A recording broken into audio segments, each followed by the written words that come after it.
Hello students, आज हम 11th class के माइक्रो इकोनॉमिक्स चैप्टर 1 इंट्रोडक्शन करने वाले हैं।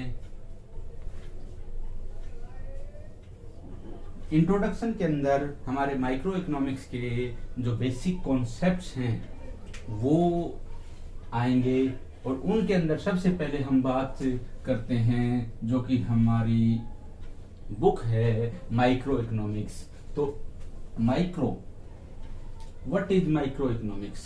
माइक्रो का मीन्स स्मॉल, छोटा। तो इकोनॉमिक्स की वो branch which deals with individual unit. Individual unit में क्या आएगा? सिंगल कंज्यूमर या प्रोड्यूसर। जो एक यूनिट की बात करे, एक यूनिट की स्टडी करे, डील करे, उसको हम बोलते हैं माइक्रो इकोनॉमिक्स। इसका मेन कंसर्न क्या होगा माइक्रो इकोनॉमिक्स का? Price determination. प्राइस किसका? सिंगल यूनिट का। सिंगल यूनिट का प्राइस डिटरमाइन किस में होगा? माइक्रो इकोनॉमिक्स में। क्यों? क्योंकि ये सिंगल कंज्यूमर और सिंगल प्रोड्यूसर्स को स्टडी करता है या डील करता है। तो डिटर्मिनेशन ऑफ प्राइस इसका सिंगल यूनिट का मेन कंसर्न होगा, ये करेगी। सेकंड है macro economics. Macro means big, बड़ा। मैक्रो इकोनॉमिक्स क्या होगी? Which deals with economy as a whole. जो पूरी इकोनॉमी को एक यूनिट में स्टडी करे उसको हम माइक्रो इकोनॉमिक्स बोलेंगे। इसके अंदर क्या होगा? नेशनल इनकम, नेशनल पूरी कंट्री की इनकम। तो पूरा कंट्री सिंगल यूनिट इन्होंने ले लिया एज ए होल, तो ये पार्ट है मैक्रो इकोनॉमिक्स का। Aggregate demand, aggregate supply. Aggregate means total, पूरी कंट्री में कितनी डिमांड है किसी कमोडिटी की या किस कमोडिटी की कितनी सप्लाई है। जो टोटल है, एज टोटल को स्टडी करता है मैक्रो इकोनॉमिक्स। तो इसमें मेन कंसर्न क्या होगा? National income. नेशनल पूरे कंट्री की सिंगल यूनिट कर दी, बिग या टोटल, उसको स्टडी किया national income. Employment determination, employment country का, तो वही बिग यूनिट या एज ए टोटल। तो ये मेन कंसर्न है नेशनल इनकम या एम्प्लॉयमेंट डिटर्मिनेशन। अब हम अगर बात करें माइक्रो और मैक्रो में, माइक्रो स्टडी करती है individual unit, single consumer, single producer, जैसे हमने किया पहले। Economy as a whole macro economics में आएगी। पूरी इकोनॉमी को एक सिंगल यूनिट की तरह ट्रीट करेंगे, जैसे नेशनल इनकम या एग्रीगेट डिमांड। पूरी इकोनॉमी में किसी कमोडिटी की कितनी डिमांड है, तो इकोनॉमी एज ए होल पूरे कंट्री को एक साथ स्टडी करें। इसका में आगे है प्राइस डिटर्मिनेशन। किसी सिंगल कमोडिटी का प्राइस डिटरमाइन कैसे होगा, ये मैं माइक्रो इकोनॉमिक्स में स्टडी करते हैं। और determination of national income and employment. National income कैसे डिटरमाइन होगी? पूरे कंट्री की इनकम या पूरे कंट्री में एम्प्लॉयमेंट कैसे डिटरमाइन होगा, ये है मैक्रो इकोनॉमिक का पार्ट। इसके बाद ये प्राइस डिटर्मिनेशन किसके हेल्प से करती है? ये करती है डिमांड एंड सप्लाई। और जो determination of national income and employment,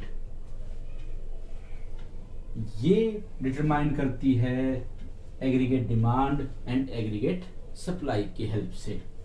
अब इसके बाद आता है पॉजिटिव इकोनॉमिक्स। पॉजिटिव क्या होता है? Based on facts. जो हमारे पास फैक्ट्स हैं, जो रियलिटी है, उसकी जो हम बात करेंगे, उसकी जो स्टडी करेगा, उसको हम बोलते हैं पॉजिटिव इकोनॉमिक्स। पॉजिटिव इकोनॉमिक्स किसने सपोर्ट की थी रॉबिन्स ने। जैसे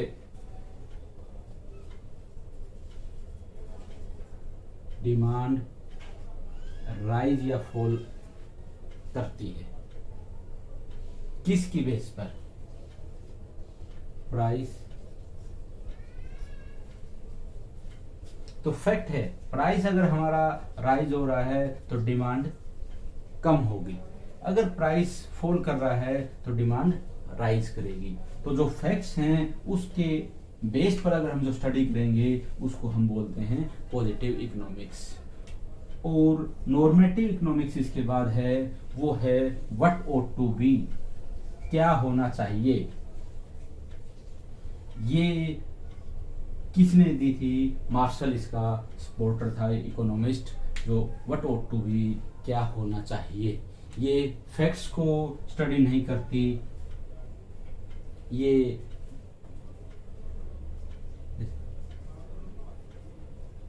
प्राइस या एम्प्लॉयमेंट कैसा होना चाहिए। अगर हम इन जनरल बात करते हैं तो प्राइस कैसा होना चाहिए, गुड्स का कम होना चाहिए ताकि सभी को मिल सके।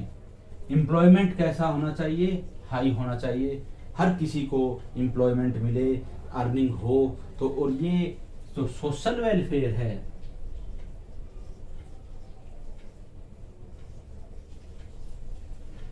सोशल वेलफेयर की बात करती है नॉर्मेटिव इकोनॉमिक्स कि क्या होना चाहिए, बहुत ही अच्छा होना चाहिए, हर चीज में परफेक्शन होनी चाहिए। तो ये है नॉर्मेटिव इकोनॉमिक्स। अब है इकोनॉमी।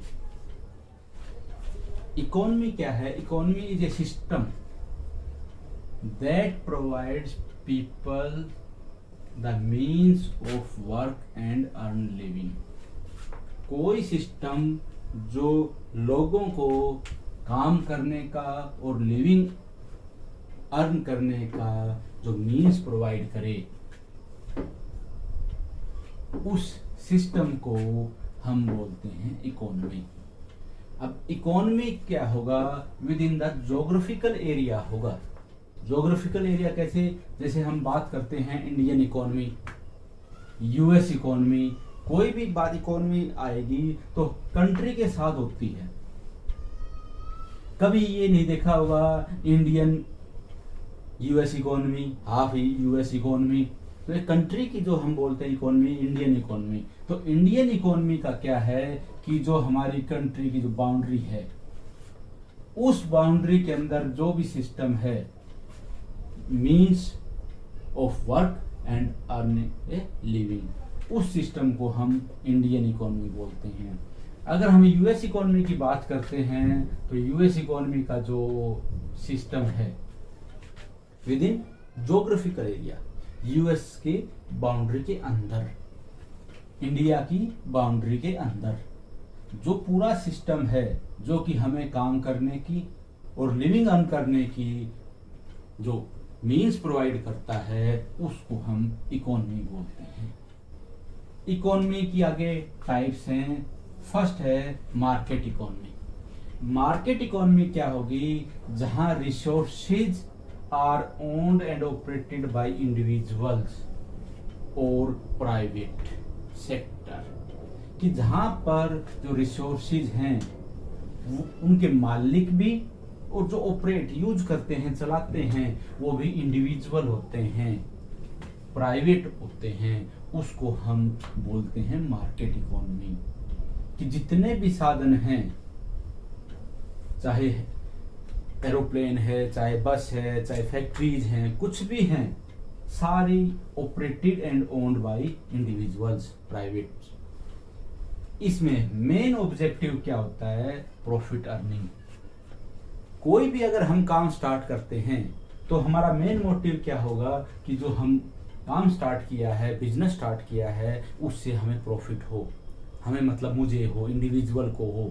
तो जब ओनर ही इंडिविजुअल है तो उसका मेन ऑब्जेक्टिव क्या होगा? Profit earning. इसके अंदर demand and supply, important role play करते हैं प्रॉफिट में। किस चीज की कितनी डिमांड है, कितनी सप्लाई है, कैसे प्राइस होगा डिटरमाइन, ये डिपेंड करेगा डिमांड एंड सप्लाई पर। उसके बेस पर प्राइस डिटरमाइन होगा, उसके बेस पर प्रॉफिट डिसाइड होगा इंडिविजुअल का। इसके बाद है सेकंड, सेंट्रली प्लान्ड इकोनॉमी, जहां पर resources are owned by government. जितने भी रिसोर्सेज हैं वो सारे रिसोर्सेज गवर्नमेंट के होंगे।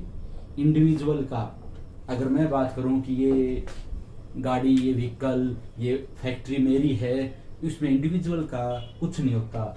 All factories, all resources are owned and operated by government.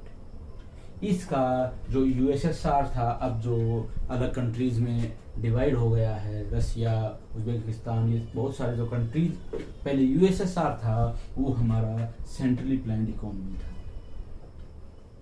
इसमें मेन ऑब्जेक्टिव क्या है? Social welfare. इसमें सोशल वेलफेयर को पहले इंपॉर्टेंस मिलती है, जो प्रॉफिट है उसको बाद में। जो भी चीज ऑपरेट होगी, रिसोर्सेज ऑपरेट होंगे, उनका मेन मोटिव होगा, मेन ऑब्जेक्टिव होगा कि सोसाइटी का वेलफेयर मैक्सिमम हो। और इसमें ये जो डिटरमाइन कर रहे थे डिमांड एंड सप्लाई, यहाँ पर decision were taken by the government. Government decide करेगी क्या चीज प्रोड्यूस करनी है, किसकी हेल्प से करनी है, कि ज्यादा से ज्यादा सोसाइटी का वेलफेयर हो, सोशल वेलफेयर हो। थर्ड है मिक्स्ड इकोनॉमी, जैसे ही नाम से है मिक्स्ड, मिला देना, मिलाना इनका।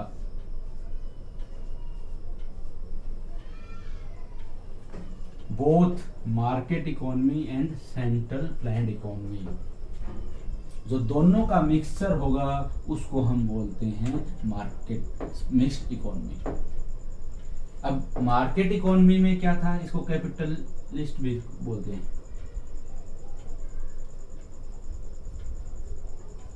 और इसको सोशलिस्ट इकोनॉमी भी बोलते हैं। तो मार्केट इकोनॉमी, मार्केट में क्या था? Private individual. तो यहाँ पर प्राइवेट इंडिविजुअल की ऑक्यूपाई होंगे, ओन्ड और ऑपरेटेड होंगे रिसोर्सेज। यहाँ पर है गवर्नमेंट, तो कुछ रिसोर्सेज होंगे जो गवर्नमेंट ओन्ड होंगे and operated by the government. इन दोनों का मिक्सचर जो होगा उसको हम मिक्स्ड इकोनॉमी बोलते हैं। तो इसके अंदर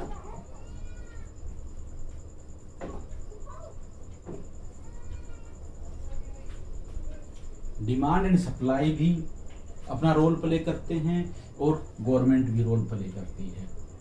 जो factors resources market economy owned करती है, वहां पर डिमांड एंड सप्लाई होगा, और जो गवर्नमेंट ओन्ड करती है वहां पर गवर्नमेंट डिसाइड करेगा कि किस चीज का कितना रेट होना चाहिए, क्या चीज प्रोड्यूस करनी है, तो वो गवर्नमेंट हो। इसमें दोनों का मिक्सचर होता है, market economy and central plan. जो फीचर्स इन दोनों में होंगे वो इकट्ठे मिक्स्ड इकोनॉमी में काम करेंगे। इसके अब इसके बाद हम बात कर रहे हैं रिसोर्सेज की, कि resources are owned by individual, resources are owned by government. Resources हैं क्या? रिसोर्सेज या फैक्टर्स ऑफ प्रोडक्शन, ये हमारे 4 टाइप्स के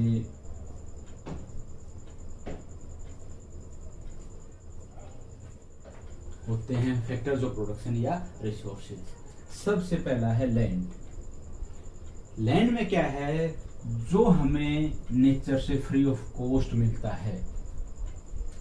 लैंड मीन्स जो लैंड है वो नहीं, इसमें जो भी चीज हमें, एयर है, सनलाइट है, कुछ भी है, सारी चीज जो हमें नेचर से फ्री मिलती हैं वो लैंड में इंक्लूड होगा। इसके बाद है लेबर। लेबर में फिजिकली एंड मेंटली नॉर्मली अगर हम बात करते हैं कि लेबर हम उसको बोलते हैं जो हमारे रोड का काम करते हैं, कंस्ट्रक्शन का काम करते हैं, कोई भी, तो उसको हम बोलते हैं लेबर।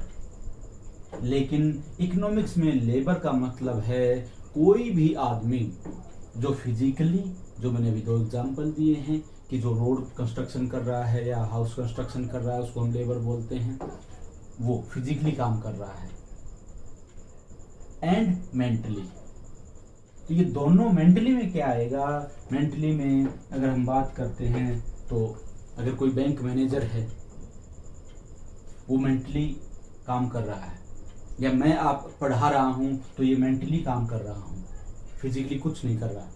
तो फिजिकली एंड मेंटली जो भी काम करेगा उस सभी को लेबर में इंक्लूड करेंगे। तो लेबर का मतलब ये है कि कोई भी काम जो कर रहा है फॉर अर्निंग,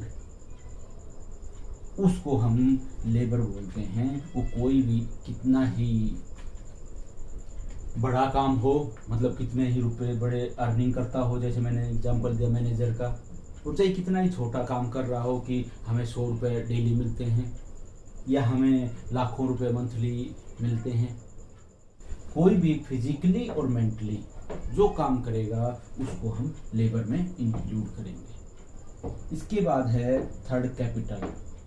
कैपिटल में क्या है, बिल्डिंग, मशीन्स, टूल्स, जो हमारी आगे प्रोडक्शन में हेल्प करते हैं। अगर हमारे पास मशीन्स या टूल्स नहीं हैं तो आगे हम क्या प्रोड्यूस करेंगे। अगर मेरे पास ये बोर्ड, ये पेन नहीं होता और मैं ये सारी चीज़ें आपको बताता है ये चीज़ है, तो आपको समझ में नहीं आता। अब इस पे हमने बोर्ड को और पेन को यूज किया है, तो इसी तरह बिल्डिंग, मशीन्स, टूल्स जो होते हैं वो हमारे कैपिटल में आते हैं। और लास्ट है एंटरप्रेन्योर। एंटरप्रेन्योर क्या है, वो आदमी, वो person who take risk and start business, जो रिस्क लेकर इन तीनों को इकट्ठा करके, लैंड, लेबर और कैपिटल, इनको इकट्ठा करके जो बिजनेस स्टार्ट करता है, कोई प्रोडक्शन यूनिट स्टार्ट करता है, उसको हम बोलते हैं एंटरप्रेन्योर। तो आज के लिए इतना ही। अगर ये वीडियो आपको अच्छी लगे तो इसको लाइक, शेयर और सब्सक्राइब ज़रूर करो। अगर कोई प्रॉब्लम आपको है तो आप कमेंट बॉक्स में कमेंट कर सकते हो। इसके बारे में कोई भी आपको और चीज़ जाननी है तो वो मैं आपको आगे की वीडियोस में करवा दूँगा। Thank you.